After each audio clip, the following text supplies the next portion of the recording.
tədbir iştirakçıları, hörmətli şəhid anaları, şəhid ataları, qazilər, veteranlar, vətənə aşiq olanlar.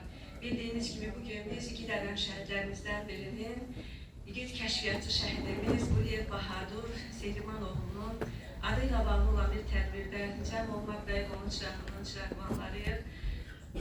Hər birinizə burada belə xeyirli günlər arzu edirəm və mən də Rəziyə xanım qeyd etdiyi kimi şəhid ailələri, əldə və müharibə veteranlarının Müdafiəsi İctimai Birliyinin İnsan Resursları Şöbəsində müdür olaraq İgid ələnlərin adından Tahir müəllimin və qazilərimizin digər şəhid ailələrimiz adına sizlərə salamlarımızı yetirərək şehirimə keçmək istəyirəm.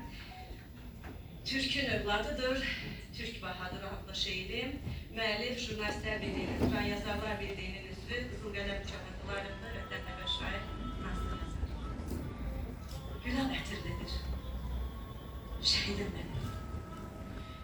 Gülablı kəndindən igidim mənim.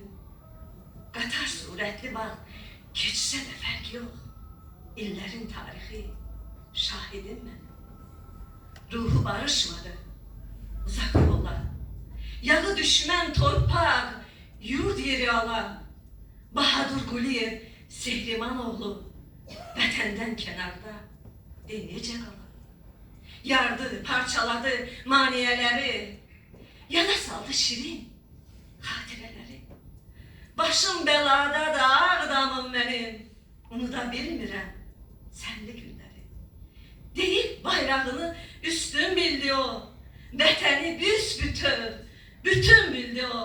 Kəşfiyyatçı igid, öndə gedənim, vətənsiz həyatı sürgün bildi o. Türk'ün övladıdır, Türk'ün övladıdır Türk Bahaduru. Ömrü əbədidir, yaz bahardır o. 21 yaş genç, 21 yaşlı genç əbədi yaşar. Şəhid rütbəsiyle əqiq bahadır o. O elə zirvə ki, əl çatmaz əlin. Şəhid bir qaladır, vətənin, elin.